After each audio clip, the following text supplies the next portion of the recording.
All right, chums, I've just ducked into the park on my way home to record a little intro for this one. Yeah, this one's a nice one. So last Sunday, the 22nd of February, 2026, I got to catch up with my friend Jules, aka Flacco, the Falcon, Flaquito. This guy's brilliant, and he's originally from Argentina, but we met while we were working on a construction site in Queenstown on New Zealand's fashionable South Island. And yeah, we were building what is now known as, wait for it, the Ramada Suites by Wyndham Queenstown Remarkables Park. Definitely saying that from memory. But yeah, look it up. And we were the ones that installed all of the washing machines and dryers and fridges and stuff. That is what we refer to as the sweet gig. And yeah, anyway, this is a chat, and it's about the last 10 years of his life and what he's been doing since our time in New Zealand. And yeah, it's about him going from a sort of fresh backpacker, out on a big trip for the first time, to now he's running art and conservation workshops in Western Australia. And we also talk about his book. It's called Encounters, and how that came about. And yeah, I don't want to say too much at this point, so let's get into it. We're in? Yes! Just with super delay?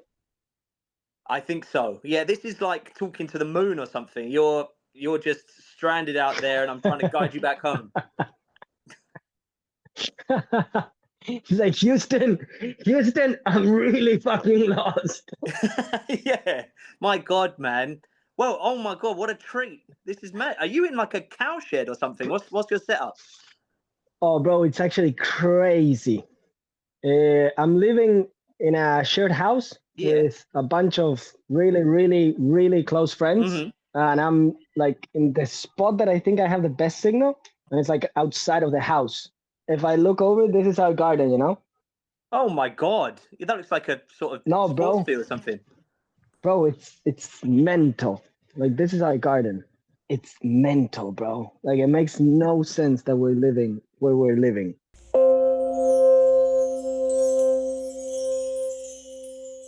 So this is Jules, and while he's giving me a tour of his garden, I just thought I'd jump in again and say that everyone listening now, please check the description of this podcast. You're going to find the links to the book that he's collaborated on and written and whatever. It's called Encounters. I'm going to put their social media links in the description as well. And yeah, it will have the link to the fundraiser they're doing, which is, they're getting funds together to fix up a boat that they can use to do whale research and stuff. And yeah, I think the funds also go towards their art and animal conservation projects, all good stuff. So yeah, if you're listening to Tidbits Pod, I know you're a good person. So yeah, get on in there and support them in any way that you can. And yeah, okay, intro's done. Don't worry, I'm not going to jump in like this again until the end. So I think the garden tour's finished, and let's get back to the chat. Nice one. When we first met, like in New Zealand was like the first time that I had done like this traveling thing of exploring the world, but also working somewhere and like different experience of realities. Mm-hmm. And I remember meeting you, bro, and thinking, holy shit, this guy's been traveling for a while. He's been here and here and here. How the fuck does he do it? And now it's been like years, and I've been to so many places and like many things. And it's like, and now coming back to like having a conversation with you is like, that's why when I saw like you doing podcasts again and everything, and I've been thinking about it, it just kind of like all made sense in my mind. So I love that we're doing this, bro. I reckon let's start it there then, shall we? Should we go back to our meeting and then just sort of build up to now and what we've been doing and whatever? Because I think we were working for it was a labouring company, wasn't it, in New Zealand, in Queenstown? Yeah. Yeah. And you were with the two French lads. Yeah. Lucas and Boris. Boris. Super cool. Yeah. Boris. so good. Like they're both sort of, they've got names like they're kind of like detectives or something.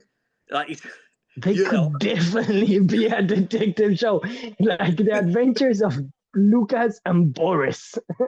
And Boris yeah. is definitely like the bad guy. You know that you have like the good cop, bad cop. I Oh my think God. Boris is like it's 100% the bad cop in that. Yeah, Boris will get rid of a body for you. Like that's the guy, isn't he? Yeah. Boris, the body remover. Yeah, they used to call him Boris the Body. Now he's Boris the Body Remover. He's living the life. Should put him Let me what 10 think. years ago? No. Long time. Let me think. Yeah, man, this is 10 years ago. We were actually like, because that's the first trip that I did. And I did it like I left Argentina with a friend of mine actually from Argentina. Mhm. And we were working in like a little town in the northern part of the South Island and working there and just, I think we had like football, soccer. I don't know. You call it football. You call it football. Yeah. Yeah. Football. Okay, perfect. Sorry, I'm in Australia and they're calling it soccer here, and I tell people football. Yeah, all that shit. Just juggling through. Yeah, all the different ways. Yeah. And we met like in a football match with like Lucas, and we got along like really fucking good. And we were gonna travel down the coast, and he was traveling with Boris, and he was gonna do the same thing. So we kind of like did like a road trip for a while. And then I ended up like joining Lucas, and I got along so well, and he just got a van, and my friend left, and Lucas was like, hey, you want to continue with us? Like, you want to come over to Queenstown? And we got to Queenstown, and we somehow all got the same job, man, which was, when I think about it, that's actually epic. We got to like work together. And yeah, we were actually like, we were in construction, but we weren't doing construction. We were just lifting shit, weren't we? Oh yeah, man. When it was just like maximum effort was the tagline, and it would just be like moving one little brick. Maximum effort. From Deadpool. It was a Deadpool reference.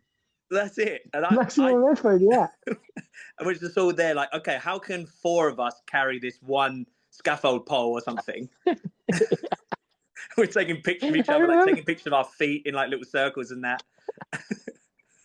Just trying to look busy. I remember our manager, yeah, exactly that. Like our manager, I remember that once literally told us, just try to look busy until I need you guys. Because this is fantastic. it. Because it was already built, and then we were putting the furniture in, like all of the sort of cleaning machines and dishwashers and all that sort of stuff. And for some reason, they just got, because we were kids, man. Well, you were like fresh off the boat.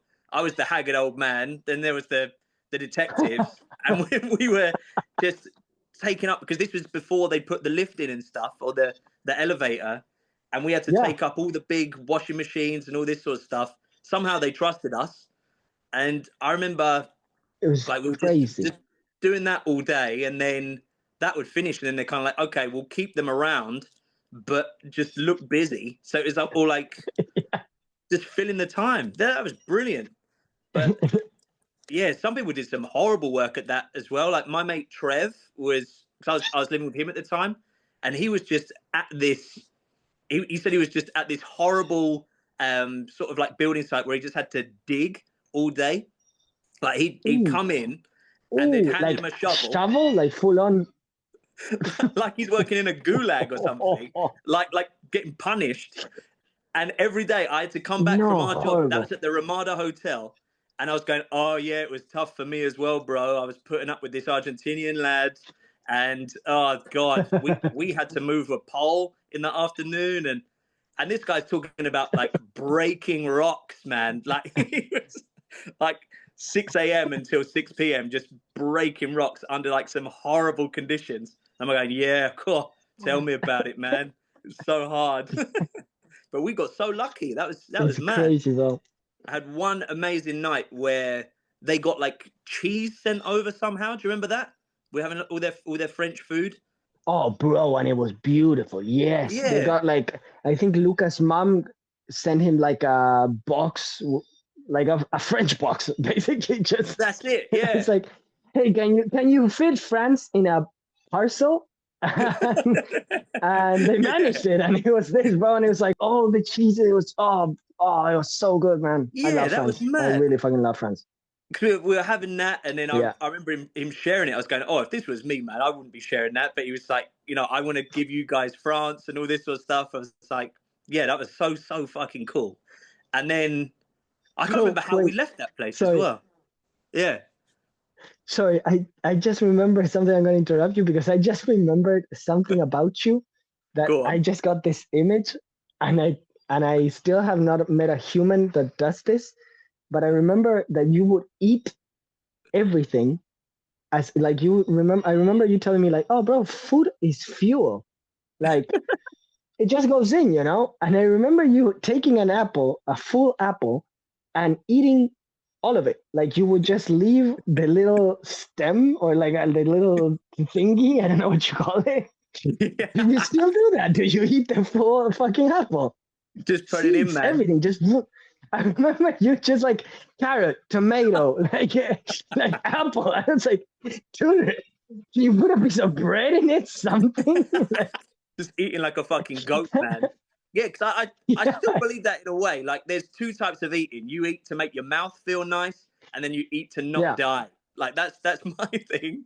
But yeah. I don't know. I've got no sort of. I know there's no like proper way. Some people say like, oh, I couldn't possibly have that because it's not the right time or whatever. If it's food, whatever. I'm just eating it not to die, sort of thing. Like, oh my god, you're having a sandwich and with it you're having this drink. They don't go together. You can't do that. And I'm like, it's whatever it Fuck is, it. man. Just get it in. But yeah, man, that's it. But wait, Just the goat lifestyle. but you also really enjoy I heard the podcast the other day that you had like a pie that made you almost cry, right? In Australia. Like, Yeah, so you do get that too. You do get a little yeah. bit of that. Okay. You But have what I both. didn't You show have in that both. video is that I also ate the paper and then I ate the camera, and you know what I mean. Just I was crying for anything. other reasons. I was crying for medical reasons at the end. But yeah. I could imagine like the person that sold you the pie, like, bro, you don't need the paper, eh? Whatever, this guy, yeah, done and done. But I think that's Yeah. amazing. So we're only at New Zealand there, and this is 10 years ago, and then there's an enormous gap, and then there's now. So should we sort of Yeah. work from there? Because I can't even remember how we parted ways. Like, was that like that French night? Was that like a goodbye party or something? Or no, I think did it that could be. job finish or something? That job finished, and at some point we also left Queenstown. I don't know if you left it before. I think we had also like a night out, Yeah. which was maybe the same night of the cheese, and it was kind of like a goodbye. I don't know who left first though, if us or you or what. That's just the way it goes, isn't Um, it? And then, like, 'cause I remember it yeah, just being the sweet gig ran out of sort of fuel for me, or maybe my visa ran out or something like that. But yeah. what's been your movements from there then? I suppose we should move it on. Yeah, where did you go? Did you go back to Argentina after that? No. I visit. Like I went back to Argentina. I finished. I had like a year left in my degree, Mm-hmm. so I finished that actually, like a degree in communication. Mm-hmm. And then, so I was there like a year in Argentina, and that's when I was like, okay, I am definitely not gonna live in Buenos Aires. Like after I had seen New Zealand and like small town, I realized that I'm a small town person. Like I don't do cities. I need Is Buenos I Aires, need is it really nature. corporate? Like, would you have to get an office job or something to be there? In the like circle, like if you're, let's say that I'm very privileged in life. I'm kind of like middle class Buenos Aires, right? Mm-hmm. So if you're more or less middle class Buenos Aires, you get an office job.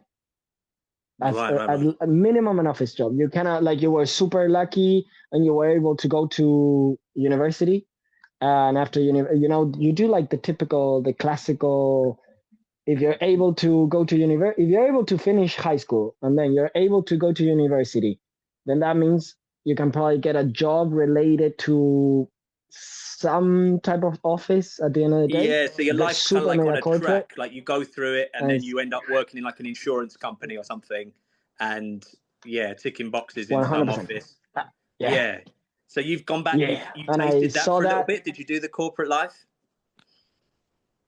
No. I literally, like, I realized that that's what was going to happen, because I got back and all my friends were already kind of like getting into agencies and different office lives and everything. And I suddenly was like, holy shit, I'm going to have to do office life now.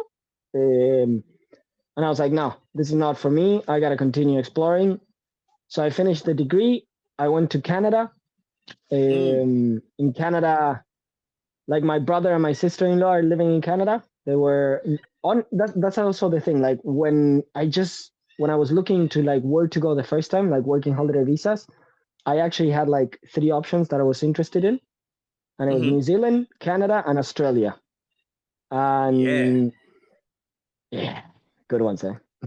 Yes, serious. And was like New Zealand first, then I went to Canada because my brother and my sister-in-law were there, and also because it kind of worked because it was part of like what I wanted originally.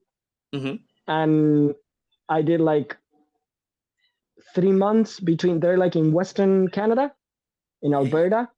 Yeah. So I was there for a while working, and then I was traveling like car and tent, going around like almost 3 months between like the Rockies. So all the like the big Rockies is like a mountain range of Canada that goes down into like US too.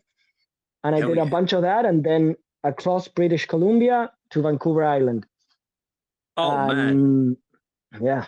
So 3 months, And then some you're in of that, Vancouver Island, and there you go, like whale watching and stuff, isn't it? It's like so Vancouver. I can't epic. remember the name of the big park. Is it Stanley Park? And then there's all this sort of stuff, and then you get out to the mountains, and it's all sort of is a bit hipster and a bit sort of like everyone's brewing their own beers and stuff. All of that. And you settled there for a bit? No, actually, there I just traveled around. I was moving around for like probably like 3 weeks or something like that.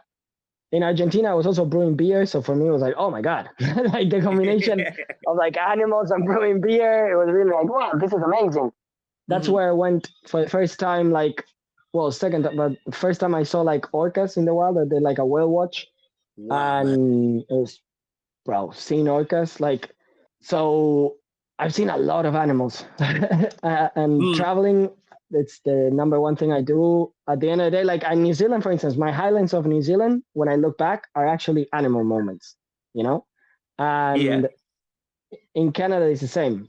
And one of the things that I had like bucket list things in my life was seeing an orca.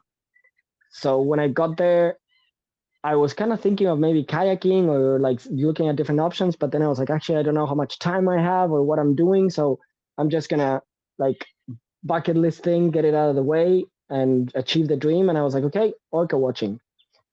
And seeing an orca in the wild, man, like there's no description to that animal. I think like all animals to me, you know, like when you see them in the wild, there's a lot of animals that you have like this image that you believe the animal looks like, and then you see them in the wild, and they're always a little bit more like life got to them, you know, maybe like you see a lion and the lion is skinny as fuck, bro. I've seen lions in South Africa and they're skinny as.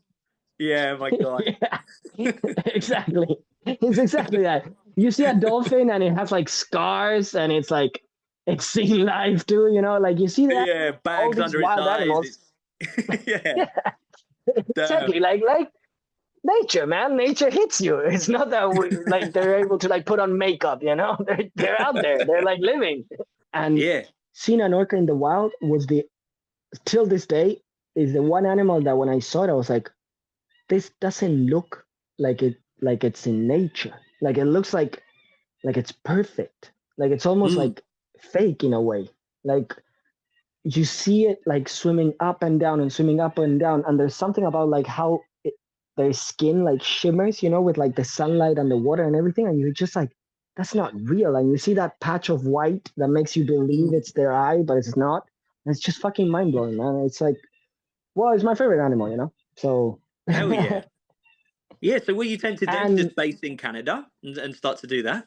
I was, but at the same time, I was still like super. For instance, I had this in my mind of how much you had traveled or like different people, and like I just like the urge to see new things didn't stop. Like I needed to explore more options to see more in life. So when I was in Canada, I was still like a super mountain person. Like I did all the Rockies. I was looking to like always hike, tent, and do mountain things. But in New Zealand, so before I had like my first mind blowing, universe blowing experience in life. Um, I don't know, the first time that I swam with dolphins. It was actually with Lucas and Boris, man. Oh man, where was that? Was that Milford Sound? Where did you swim with them? It's that there's a region in the South Island called the Catlins. It's Oh, like a okay. big region that is kind of like wild. There's not much there. And there's Yeah. a bay called Porpoise Bay. And we got there. And it Oh was man. mind blowing, bro. Mind fucking blowing moment of like feeling that the universe is like conspiring me in my favor, and like having this moment, having a dolphin next to you, hearing its breathing, like the everything. That was a moment that got me into. I've always been an animal fan, but that's the moment that in the sea you can, I don't know, you can have a different connection. Yeah. Like a different. It's easier to access animals in the sea than everywhere else. I think, in my experience. Yeah, and the size and the power and the way that they just put across their personalities and things as well. It's not just there's something different about being in a zoo, isn't there, than witnessing them free kind of thing. 100 to me, like animals in zoos, like, and as a kid, I understand when there's also zoos in life. Like as a kid, I've been to zoos and it blew my mind, and it was amazing to like see them. Even though it's not nature, it was amazing to like have that option when I was in Buenos Aires. But I always say that to me, I almost don't count. Like if I tell somebody like, "Oh, I saw this animal," it's always going to be in the wild. Like for me personally, you know, Completely. you cannot, and because you're part of that environment, you're in there with them in whatever is there. Like in this case, I'm swimming. We're just floating in a beach in a bay in New Zealand. It's Oh cold, man. it's rainy, it's actually super like a shitty day technically, but we just went in because we thought we saw a dolphin, so we're like, oh, what, we're gonna miss this chance, so like, and that rush, having that adrenaline, to me, it's all about that too, like having that moment and that encounter and like that rises up, that going to the suit is like, I'm just paying for it. Like I walk in, yeah, it's there to me. Yeah, exactly. And it's more special, isn't it? Because that moment's unique to you. Like you've had that encounter, and it's not just like, okay, I'll walk in and I'll have the 5 o'clock, have the sort of confident lad standing there pointing at a fish tank, and then I move on, and then the next people have the same thing, like almost like a Yeah, manufactured experience. You're having that. You've made that sort of, you've seen it in there. You've seen your chance, and then the fact that pays off makes it so much more special, kind of thing. exactly all of that, bro. Like exactly all of that. I wrote a little book about this. It's called Encounters. And this is how I've Yeah. been like kind of like thinking of podcasting and thinking of like different projects and things that are happening. But the actual concept is Encounters, is literally called that. And you just described it. The moment. It's the moment. Like the moment of everything kind of aligning up, the work that you put in for that particular encounter to happen with animals, with people, but with animals, it's even more uncontrollable. Yeah, and well, for people listening, you've just shown me the book itself. Like, I remember you putting up a Yeah. post, and this was what, like 2024, maybe a couple of years ago, saying like the book's coming, the book's coming. And was that like a hard process then, like getting everything together and getting it made and everything? Because Well, it's been like over a year, hasn't it? Or has it been out for a little while? It came out. We did it like beginning of 2025. Mm. We like brought it out. I'm saying we because it was like me and an illustrator, Georgia, which is like Hmm. one of my best friends, and I'm living with her right now. And we're working on a Hmm. bunch of different things together. Hmm. So it was a lot. It was a crazy experience because I kind of combined just different through traveling and encounters that I had in life. I kind of like all combined a bunch of different moments and Hmm. experiences, and the actual writing and the actual time of illustrating and doing, and like from when I had like the idea, like when you have the idea, like that moment that you realize something and it like comes to you and everything, Mm. until I considered it finished. It was like 7 months maybe. But Wow. then to that, you gotta add that we also like the way that I saw all of this is that thanks to all the amazing encounters I've had in life, I consider myself super lucky. Like I've like for instance that job that you described in New Zealand, I got super lucky with that. And a lot of different things. It just happens that I get lucky. So my way of saying thank you to those encounters was making it a little book, and was Mm. also to make it free to the world. So we also made a website where anyone can download it for free. Like it's a PDF and anyone can download it. And that's Oh like yeah. yeah, it's like the most important part of it too, is that what you just said, like to have an experience at the zoo, you gotta pay for it and you get the experience and done. I think there's some things that don't require money. I think there's Yeah. some things that it can just be out of the act of making something for others. That's And really great, man. I'll put a link to that in the notes so anyone listening they can find that and whatever. And I say both of them. One of them's probably going to be my okay. mother. One of them's probably going to be my friend, little Jimmy Thompson. And so Yeah, there, Jimmy there'll probably Johnson. be a You couple of talked those about that. him in the other podcast. Yeah, I'll put them out Legend. there.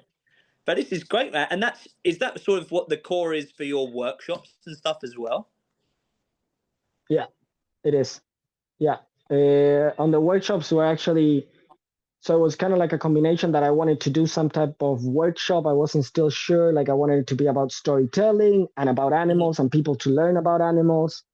But also I felt like something was missing. And then Georgie showed up where we were playing and making ideas together and everything. And she added the twist of like, hey, let's teach about art. Like we so we kind of each workshop is a different species of animal, and we make like a little story and give you like the chance to get creative and how to draw and paint. And Georgie teaches a little bit of that. I teach a little bit of storytelling, and we teach about animals in general.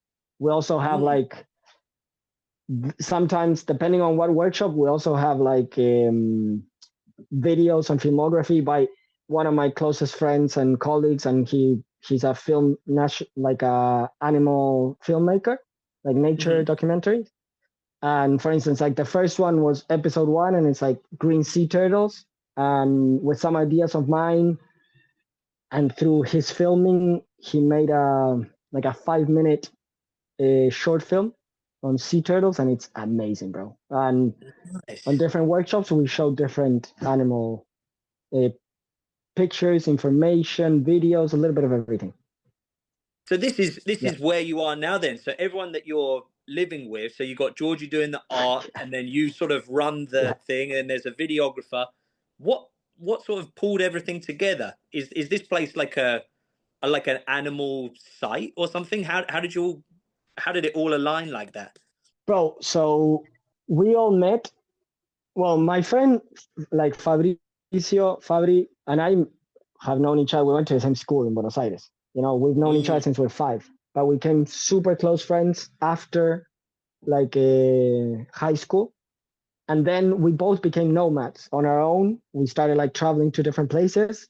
But then it happened that whenever one of us found like a really amazing spot, since we like so many we have like so many things that we like in common that whenever one of us found like hey, this spot is amazing, the other one shows up a little bit afterwards. Like, give it a couple of months and the other guy's just there.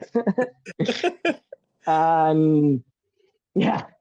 That's great. And right now, so, okay, let's try to, because I think that we're kind of going everywhere. And I'm going to try to make it so that it makes sense.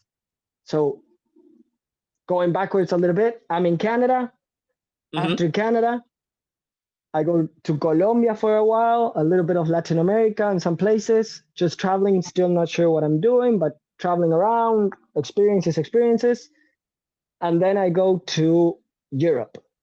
And in Europe, first I was traveling around, like I was in Spain, Portugal, and then it started getting like, suddenly it was like, oh, it's about to be winter. And I remember I was in Portugal, in Porto, and there were like 2 weeks that I didn't see like the sun, man. It was like, my God, gray. There were like 2 weeks. I don't remember when this was, but it was the first time that I saw so much gray in my life, I think. And I was like, holy shit, I don't know what I want, but I definitely want sun. Yeah. And I Googled what's the sunniest part of Europe in like October. And it showed up Canary Islands. I was like, oh yeah. Okay. And I looked up for like a workaway. You're gonna love this, bro. I think this is something you would do. I looked up like a workaway, Canary Islands. I find like a hostel where they're looking for a chef, and I love to eat. I knew how to cook like 5 things, and I was like, I can do this. So I talked to them, and they tell me yes, and they say yes to me. Sweet. And I'm like, okay, I got it. And I remember that I was with a friend at the moment, and she was like, and where is Canary Islands? And I told her like, it's just, you just go like west from where we are. We just go west and there's some islands there. And we end up Googling, and it's actually that's Azores Island. I thought I had even bought like the tickets, and I thought I was going to islands that it was completely the wrong place. Canary Islands is like west of Africa, not of Europe. Yeah, isn't that great? You ask Google, what's the warmest place in Europe? Oh, here's your answer: Africa. Africa, exactly. Oh, thanks very much. Yeah, yeah. But that's great. And you just hopped on a flight, and now you're just baffled in a kitchen somewhere. And what kind of food were you cooking?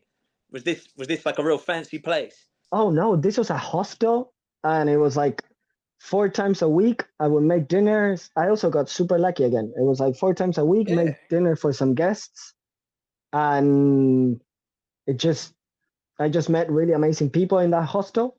Like really a lot of really amazing humans, and I met the sea, like the sea from Canary Islands, and that's where I fell in love with the sea, man. And from that moment on, for instance, like mountains have been like, yeah, this is nice, but the sea. Yeah. So is that Canary where Islands. you learn to do the diving and stuff, or is that later on? That's at some point I start doing that. Like I was in Canary Islands like on and off. I would do like winter in Canary Islands, kind of like what everyone does, like winter Canary Islands. 4 months in Europe, I would do like France, Italy, Spain, like different spots, Greece, like different things, and then go back in the winter to Canary Islands. And in one of those, I had one of the best, most important encounters in my life. And it's like this marine biologist called Natasha. And she's like a goddess, man. She's like a 50-year-old goddess that can do anything and all.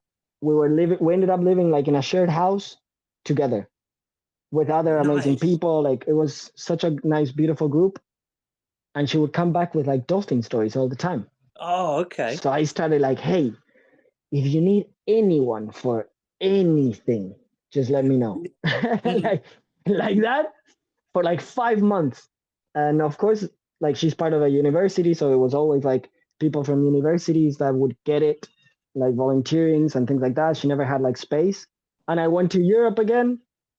And then another year I came back from like I went back to Canary Islands, and this time I went straight to like her home, you know, like to Natasha's house, because we became that close.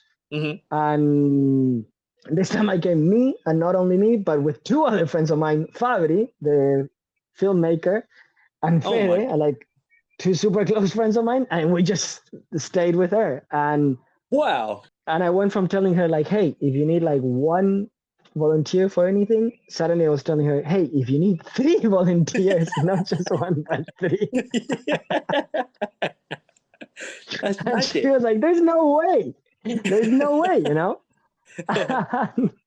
And then we got extremely lucky again, and it's that she was like, hey, there's no way they were gonna do like a research campaign like in another island in Canary Islands, but of course it was full. But then we left to travel to like the south of south of Tenerife. We're like on our own thing, and she calls me like at 11 p.m. Oh man. And I pick up and it's like, hey Nat, what's up? And she's like, hey, can you be in a ferry tomorrow to go to El Hierro, which is the other island? 3 volunteers just got COVID and they cannot come. We need 3 people. We need people. Oh my God. And we were like, yeah, we can. We didn't have jobs. We didn't have anything at the time. We had just got in there. We're like, yeah. We can. That's amazing. Yeah. And that was the start of doing research, like helping researchers do, well, all type of research of dolphins and whale things. We just what would that research consist of? Like, are you in a lab at that point, or are you out in the sea, like sort of collecting samples or something? We're out in the sea. It's basically research. It's research for animal behavior, whale and dolphin and behavior, and the way that you learn their behavior is through sounds, the sound that they make. You know, we like scientists have been able to really understand their behavior through their vocalization. And what we did specifically in the research campaigns is that there's like a little tag that has been designed by a Mark Johnson, who's like a brilliant man from New Zealand, that designed like a little tag that is probably, I don't know what it is this size. People are not going to be able to see it, but it's just like a little, maybe the 20 size centimeter. Like a tape or a small book, or I don't know. Yeah, something like that. But your job is to attach those tags somehow. Like, how would you do that? To the whales. So you'd go in with like a sort of special machine, you kind of clip it onto a fin or something? Yeah, basically it's actually like, so this tag records sound. And it sticks like without hurting the animal. It has like suction cups, and it just sticks on the animal. And the way to stick it is with a really, really long pole. And Fabri has become kind of like an expert of tagging. And here it's like a 6-meter pole, and you have a 4-meter boat, and you kind of are just next to the whales, and you just throw down like a little, like the little pole, just like boop. It's like, it's a crazy bro. The adrenaline in those moments, like the whole moment of tagging, is one of the best things in life. It's such an adrenaline. Like, and the animals, a tracker on like a spy's car or whatever. You're attaching it to the whale, but it doesn't feel it or whatever, and then it just takes these sounds and kind of beams them back to Natasha in the like the lab or whatever, and she analyzes the sound from there. It doesn't beam back. Then we have to recover it, because it's a that's the craziest part. So the tag it can record sound, and it also has a GPS so that we know where it's at. And it has like through radio, it sends like a little radio signal that then other volunteers and me and a whole crew that are part of this, because you cannot do it like, you need a certain amount of people, because if not, you lose the tag. We have like antennas and it's like a VHF radio, and we track it down. So Oh, you wow. see like people on cliffs with like crazy antennas. It's so good to see. Yeah. Like regular people, when they see you doing this, it's amazing, man. When the tag is on the animal, whenever it's underwater, it's not gonna send the signal. But when it's up, whenever the tag is on surface again, it sends like a little beep. So you hear like a beep beep, and you're with the radio walking around and an antenna like pointing from cliffs to the middle of nowhere, just hoping to hear a beep beep. Wow. Crazy. And then you hear that beep and it's just jump in a boat and everyone just, you kind of, how would you even go about retrieving it from there though? You dive in around it or something? You or is there know, you another go pole with this like boat. a scoop on the end? Yeah, yeah, exactly. You actually go with this. You go with a boat. There's one that is gonna be with the antenna and signaling and super focused. You're like in your own world with like headphones, like super into just listening to that radio signal. And skipper and a team are going all together in a boat, and it floats. Like it's designed to float, and on top of it, it has like a little orange, like a cat's eye. Could that is that a word? Like a sort cat, of like an cat's eye, indicator. reflective. Yeah. Like reflective, so that if you put like a light on it, it like reflects back, And you're looking for just I don't know, 5 centimeter tall little orange Just plastic 5 thing centimeters that's in the floating Atlantic, around. and you're just there trailing that around, and that's mad. Was this through all of COVID? Then you were doing that, like just out every day, getting the tags and everything. This was the second wave of COVID.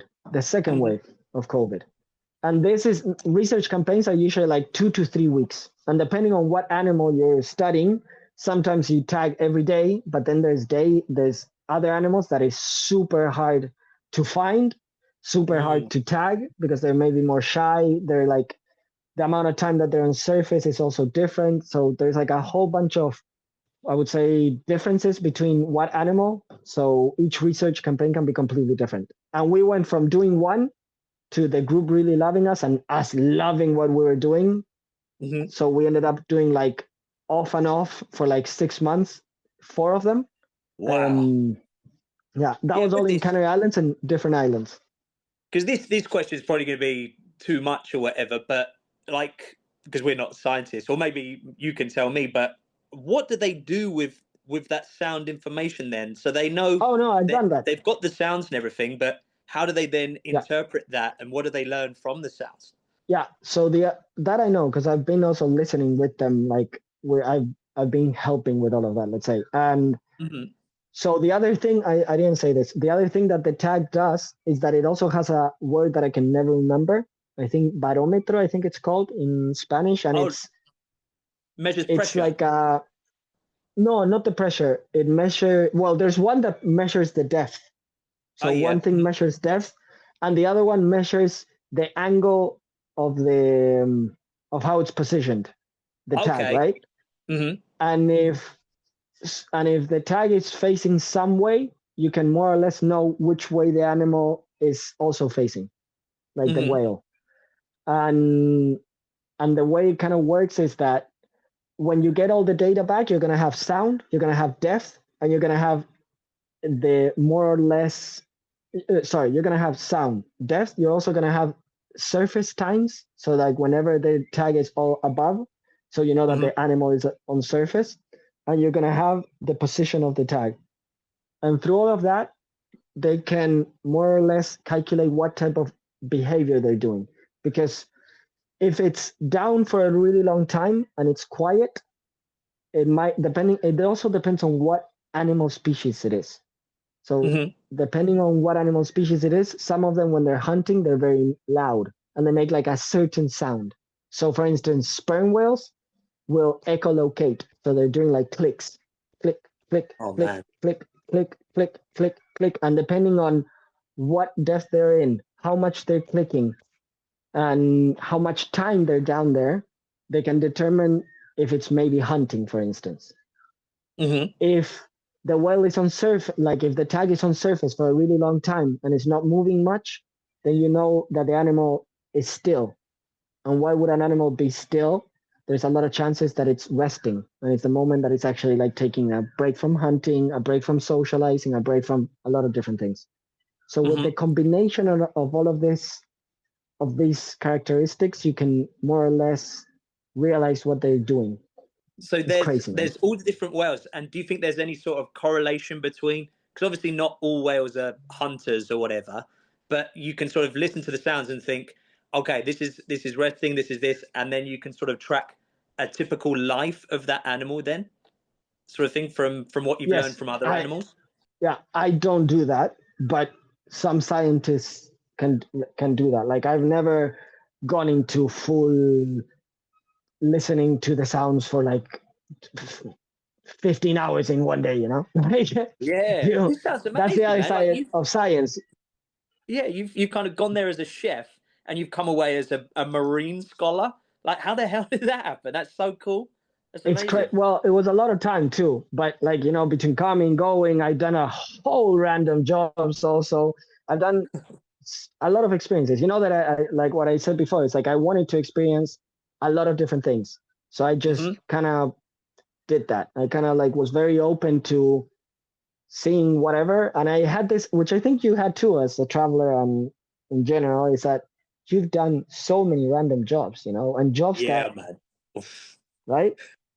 Everything. Yeah, because it used to just be, okay, I'll do this, I'll paint this fence, and that will pay for my bus to get to the next town.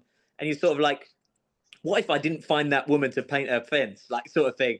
And you just sort of, but you make your own luck, don't you? You just knock on doors, you get in all the papers or whatever, internet now or whatever, and then it kind of just works. But yeah, that's great. And then now, are you sort of like qualified as a scientist then, or has that No, sort no, of no, no.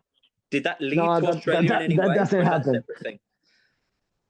Uh, so going back, I was in Canary Islands. That whole thing of Canary Islands, like I was in Canary Islands and Europe probably like 3 years between those. I would also like I visited Canada. I kept moving around a lot in general, you know. There was a time there that I also had like a part-time on before I had a part-time no also during like a part-time online job because my parents are biologists, so it's not Mm. like out of no like I've always been like raised with very like scientific thoughts and connection to animals and a lot of things like that, you know. And I had an online part-time job thanks to a contact of my mom that was kind of like a Wikipedia but for insects.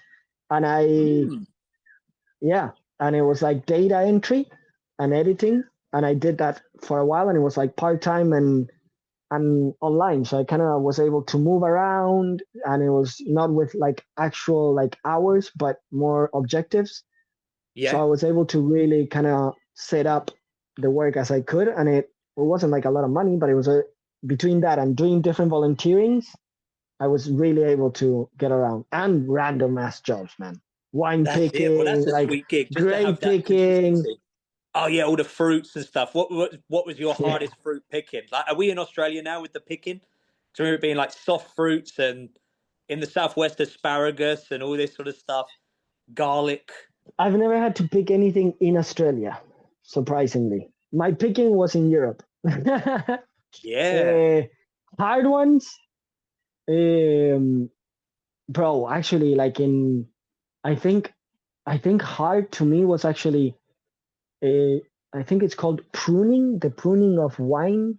You know, the like Oh my wine god. pruning. Yeah, I did that in New Zealand. Yeah, in a place called Blenheim. That and the actual people that work there are just so fast, like sort of clipping back and I had pruning that the experience fruit doing back. Blenheim too. Blenheim. Yeah, I was there. I was Yeah, in there. God, that was maybe a little bit and they're before or after you. robots. Just how do they do it was insane, and then they expect you to go instantly in on that standard, sort of thing. Yeah, And that was it's real tough super low. If you because get unlucky you're and they're very tiny, you know, like depending hunched on the over. size of the yeah, depending on the size of the plant. Oh, bro. God, yeah, because I remember that I was in one rough backpackers, and then I managed to move on to a nice one from there. but it was really just frost. And hours, like for some reason, there were sheep were just coming through, and they'd just mess up all your stuff, and you're just there like just clipping away. And then there's just these guys over your shoulder, like, okay, go faster, come on, this and that. And it's like somehow it gets so like an emergency from what would be a nice job. For some reason, it's like, do it today or we're fucked, and this has to be done. It's like we're trimming bushes here, man. What's the plan? Like, the wine's going to be spoiled if we don't get this done by 4. You know, not a minute later. Just there. Did you also have? We had like an old lady, like our boss was like an old lady on a quad. Like yeah. Probably not the same one, but they do have the bikes, the quad bikes, the ATVs.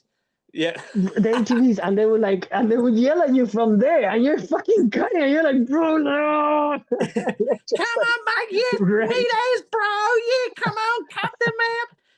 Oh my god, yeah, that was rough.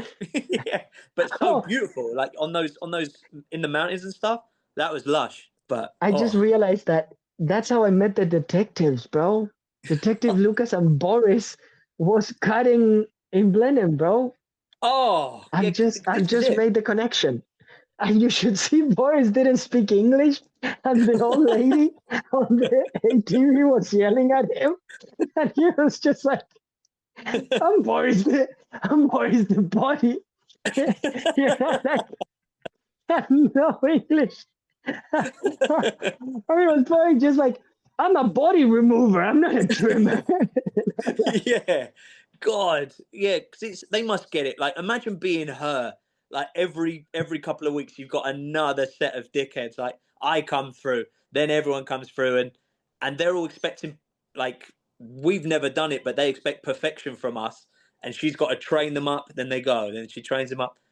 So for her, that must be just just hell. But I remember getting off of that. I was doing that for maybe a few weeks, kind of thing. And then I got a sweet place in the factory, man.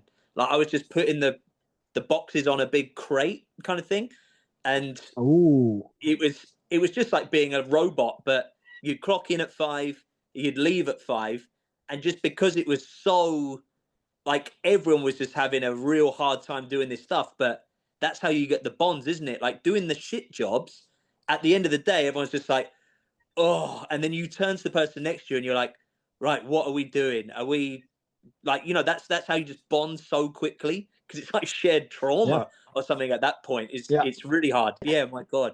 That's lush. I really had the image. I had the image of Boris not understanding the old lady, and it was so good. Just say, we've got to leave town, Boris. This isn't you, man. Or maybe they were living because, like, maybe the police found one of the bodies that Boris got rid of and did not do a good job. Maybe he's not that good of a body remover, you know? I was like, Lucas, get a van, man. We need a van. Yeah, get a decoy. Get a guy we can pin the crimes on, and let's get out of this town. And I was like, and I showed up all jolly. Hello. Hey, guy. Yeah, and you were going as Flacco at this point. Like, when did that change? Like, I see now you've got on your thing it's Falcon, but you were always Flacco back in the day, or is that still just interchangeable? Yeah. No, that's it changes a lot. But recently, I was like, we've been kind of so we're in Western Australia right now, and we're in the Southwest, and I'm really obsessed with with eagles. Like, eagles are like top 10 favorite animals is wedge-tailed eagle, which is one from like here in Western Australia. And here there's like a thing of like picking up feathers, you know, what feather of what eagle or what parrot or what cockatoo. It's really like super common here, like red, like it's not common, but it's super common to be looking for it. The feather of a red-tailed black cockatoo. And with all of this of like birds and animals and everything, I was suddenly the other day, somebody with another friend of mine, we like call each other like Falcon. And I was suddenly like, whoa, Falcon is like Flacco, but it's 10 times better. Like, I'm called after an amazing bird rather than just being called like flaco is just skinny Yeah, in that's Spanish, you know? pressure, man. Being there, you like being analyzed for your appearance or whatever. But now it's actually just that's a cooler thing, isn't it? Is it actually links to your passions and whatever? That's great. Yeah. So it's like a super recent thing. I'm still not getting anyone to call me. Like I told my friends that I'm living with, I've been like, hey, I think I don't identify with flaco anymore. I think Falcon. And they Everybody call were me like, Falcon. Yeah. yeah. It's also a lot, you know? Like who the fuck is this douchebag? Falcon? Could you choose? Could you choose something like more badass than being called Falcon? So we'll see how it goes. We'll see how it goes. Yeah, that's great, man. Because I think I was always calling you Jules, and it was Flacco, and then there was Julian, and like all the different things. But yeah, that's great. So just so we don't miss anything in the timeline, because we're now Yeah. Western Australia, but the last thing you were saying was about picking fruit in Europe, and then what's the link Yeah. between Europe and Australia, kind of thing? So Canary Islands and Europe, that for like 3 years, and then an opportunity came to do whale research with Natasha. Like it was a crazy like opportunity with Natasha, and it was like whale research in South Africa, and it's like a whole Oh, long story that if we go into that, it's gonna be way too long too. It's part of the book if yeah, you want. yeah, But it is going to be like a lot of time. I don't mind talking about it, but just to do the time thing. So hmm South Africa for a while, and like South Africa for animal, like if you like animals, South Africa just makes no sense. And not only land animals, which makes no mm, sense, but also sea animals. It's insane, bro. It's insane. yeah. And that Because was for people, like, oh, I've heard they do. You know, that's where people go off the coast to do um, great white cage diving and stuff, isn't it? I remember I was just watching from the shore. I didn't do it, but it's really famous for just really mad wildlife there, isn't it? mad wildlife, bro. Mad. I think we should check this fact, but I'm gonna throw it out, and if not, your mom can check it, or my mom can check it for us when they listen to this. And I think it is that I think that South Africa has like it's let's say that it's one of the ones so that it can Yeah, be you go. true and it's not Yeah, the one country with the most species of cetaceans. I don't even know Crazy. what a cetacean is. What is a cetacean? A cetacean, so dolphins and whales are all part of a bigger group that is called Mhm. cetacean. So when you say a cetacean, it can be it includes like any type of whale Oh, so any to mammal like that's just humpback whale, sperm reintroduced whale, into the water, orca. sort of thing. So Yeah, any yeah, whales and things. but not whales and dolphins, not sea lions and walruses, for instance. That's another thing. Mm. Right, so they're all there, and you were doing research with them. Like maybe, yeah, we could do a whole different thing just on animals because this is all about you today. But we can get your knowledge back and just chat about animals some other time. You can teach me, man, because I don't even know the basics here. I didn't know what a cetacean was till 10 seconds ago. What are you teaching? Oh, I'm teaching English. You're Yeah, teaching right now. Oh, you're teaching English. Okay. yeah, it's great, man. You come in and some of them at the very beginning they don't even have English names, so you go all the way from the beginning. You know, like my name is or whatever, all the way through to talking about science and whatever else with them. But yeah, it kind of just changes every day when you rock up. It is cool. I really like it, man. I've been doing this for 4 or 5 years. Like it's the longest I've ever had a job in You've one been place. Actually, there's a fact. boom. That's the fact. I've never had that in my life. 4 years, the same job. The same thing. I've never had Wow. that. Like so now, like, I know I well, at least it's good for me. I'm good for it. I try, but every day's a school day. Ha ha ha. And I just keep on trying, and I just want to get better at teaching, and that's it. Really, I've never really had a job I kind of cared about before. You know, like it was always just get the money, leave, get the money, leave, sort of thing. But now it's Yeah. kind of both, and I was always just I'd go home, earn, and then go and spend it where I want to be. And then now it's meaning that I can be away, and obviously like every day now feels like I'm exploring kind of thing. And then I can use this as well to sort of jump off from. So it just makes so much sense for me now, man. And That's beautiful. getting the next level of travel, I'm making it work in a new way. Bro, congratulations on getting a job you love. It's working, man. Works for me. That's amazing. Like, that's fucking amazing. Like, I can definitely see you as a teacher too, by the way. You were always so good at not only like explaining, but like, like you seem like a person that can talk about anything and get somebody interested in it, and that's Thanks, a man. thing. Like it's a hard thing. I think I have a little bit of that, but not to the level that you have. Like, from what I remember, I remember we were able to talk for like hours nonstop of whatever, Yeah, do you remember we used to put together our favorite band or whatever? And yeah.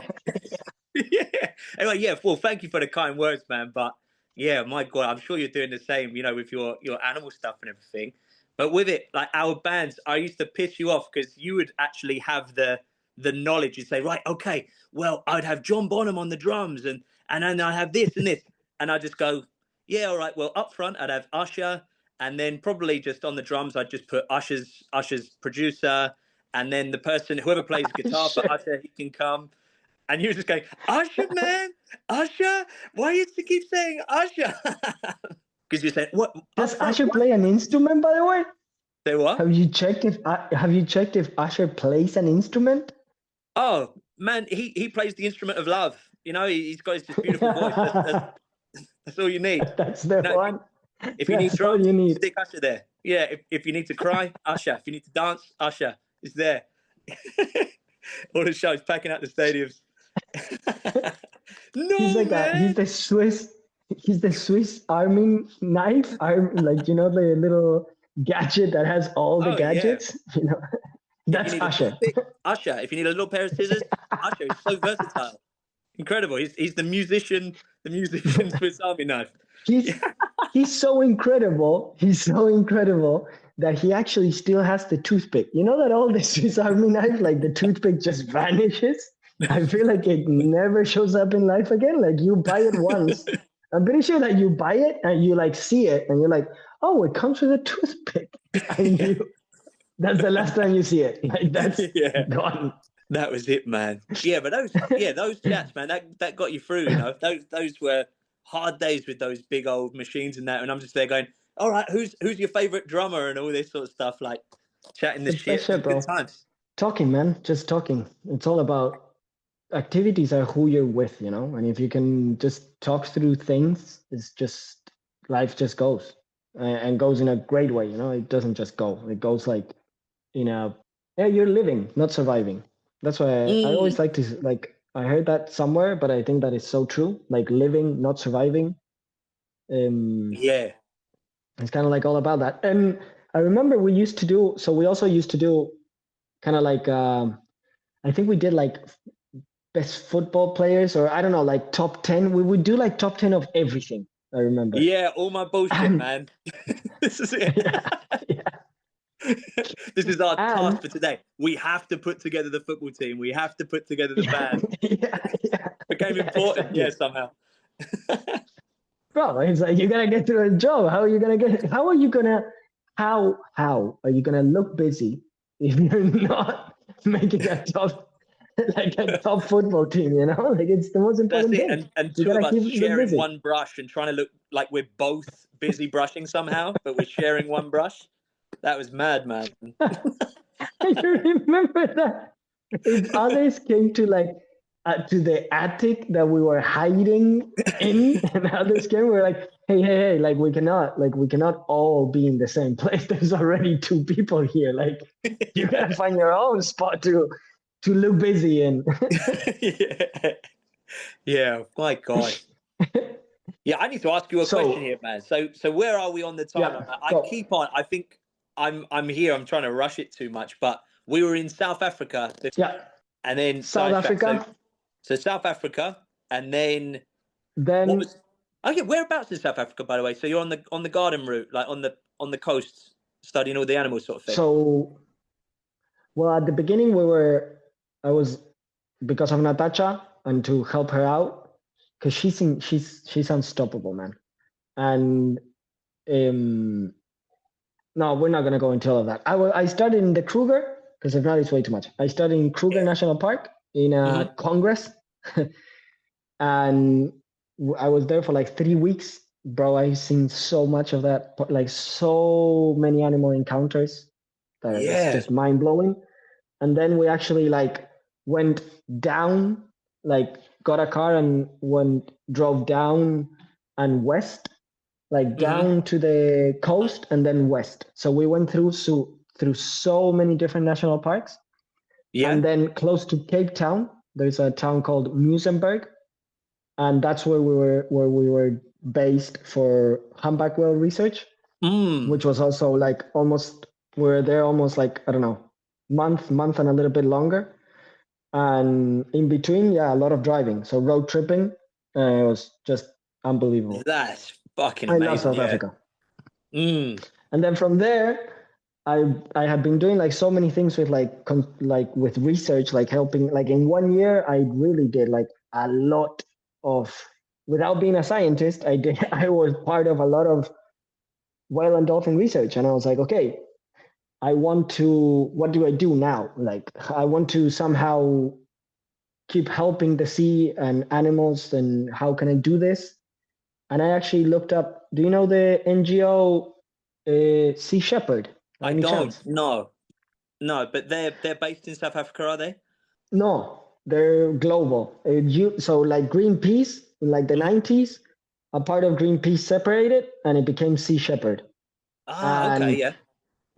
They're like the famous, you know, that there was like in the late 90s and like 2000, in the 2000s, there were like, there was an NGO that would stop the big whaling ships from Japan. Yeah, and driving their boat between the hunters and the whales, and they're getting right in there. Yeah. Yeah, that's Sea Shepherd. Right. And I heard of all of this, and I was like, I want to help in an even more direct way or whatever. And I looked up how to like be a volunteer for Sea Shepherd or what to do. And it turns out that a lot of times they're looking for chefs. And I had done some cooking and I had picked up some chef skills. And I was like, okay, I can get in there through this. So I signed up, and they do like liveaboards. They go out with ships to different missions. And they needed a chef in Mexico, in the Sea of Cortez. So I went to do that. And I went there for a while, and I was in Mexico for a while. I had like 2 different missions with Sea Shepherd. One, I had an amazing experience. The other one, not really. And then Mexico for a while, and then I ran out of money. And I needed some money, and I wanted to do even more exploration of seas. And I think I told you before, I had always thought of like 3 places originally where I wanted to go to, and it was New Zealand, Canada, and Australia. And I was missing Australia. And my friend Fabri he also came to South Africa, and he was falling more and more in love with animals and the sea, and he was starting to like photograph and film. And we were like, okay, Australia is the next one. And we originally went to Eastern Australia. We were there for like, on and off together, sometimes not, for like 2 years. The first like 2 years of Australia were there. Sometimes I did other things like Bali, Lombok. I've been to other places. And then Western Australia. Also a research campaign in Reunion Island and Mauritius Island. Wow, yeah. Close to Madagascar. And then we like Western Australia. I've been the last like almost year here. And that's awesome, the timeline. We managed it. Yeah, that's so fucking good. And then now you're just there in this amazing sort of compound and stuff. And I think before we go, I want to learn more about like the plan going forward and everything, because you said Encounters is out. You've got your the website, the link that we're going to put for everybody. But what about re-encounters, and what's made you go back to the project sort of thing? So it keeps happening that so in the East is where I met Georgie, which is the illustrator of this book. And we also met a, a group of a lot of really amazing people, and we all had this dream of coming over to the West. And between Favre being animal documentaries and me writing about animal connections, and all of this is kind of like leading and kind of combining, and we're like, you know what? Let's continue with this. How do we continue? We're not fully sure on everything, but we want to get things done. So we started doing workshops. We're working on the second book, which is called Reencounters. We're also working on, it's like a encounters fanzine. So it's going to be like the same way that the workshop works, which has each episode has like a species. We're going to have like imagine like a fanzine is like a type of magazine that's going to come out, and it's going to be, each one is going to be about a different animal species. So like sea turtle, and it's going to have animal facts and knowledge, whilst also drawings, whilst also stories, poetry, all things related to that animal, you know? Lovely, yeah. And we're launching, we actually bought our first sailboat now all together. Yeah. To do like our own, ideally be the logistics of those research campaigns that we've been a part of, to kind of do it here. We have some contacts here, and the idea is we're actually today launching a crowdfunding about like to get a little bit of support for the sailboat that we're fixing up. And the idea is that the next whale season that's coming, we're going to be able to be doing some whale research, different things of conservation. One of the workshops, we're going to do it in a local school here, kind of doing a whole lot of art, animal, and conservation projects at the same time. It's crazy, bro. That's it's awesome. Crazy. Yeah, and with Really the crazy. art and everything, like, and obviously, you know, anything that you're saying that we're going to link to, or any of these things that you have to put out to everybody, so the crowd fund, anything, we'll just put it like, and people are smart, they know where to look in the links or whatever. But that's great. So you'd have that, and then with the art as well, how is that working? Are you kind of, they come to you there in that shared house, or do you have like you go out to the place to do that sort of outreach projects or something? How does the art side work? So the workshop, we're doing it in there's actually a brew that is called Strange Brew, and they're super open to different type of events, and we do them there. Then with the school, we're going to be visiting the school and doing the workshops there. Then with the ship, that's like a future thing. Right now, we're still like fixing it. But the ideally, we're going to be recording whales, kind of manifesting also. So that's why I'm saying it. Yeah. And then between Georgia and me, I do some writing. Then she does editing. We just play, and suddenly things kind of happen. If you put consistency, that's how the little book came about. You know, it was just different stories that just you keep coming back to them, and I found like a way to like make it all kind of connect and be one thing. But the idea is, taking it to different platforms and different ways to just get people more connected to nature. That's always kind of like the core of it, our connection to nature and getting others connected to it.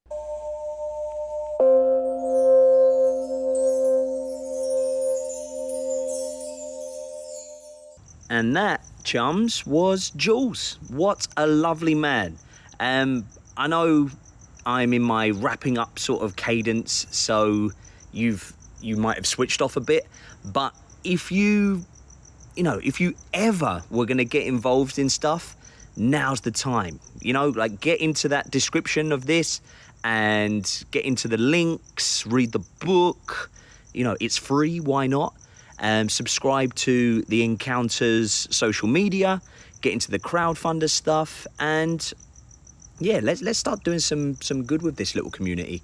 Anyway, that was 10 years of life put into an hour, and I hope you've had a really nice time listening. And we've got a little bit of extra chat that we recorded after the interview, but I think that's a kind of standalone bonus thing. I think it makes sense to have that as its own separate thing. So in that, he asked me about one of the questions from his book, and it all got a little bit loose and fun and meandering. So, it was just like our old chats, really, like really fun. And I think you like that as well. And yeah, okay. So rate, review, share, subscribe, all that good stuff. And until next time, see you later.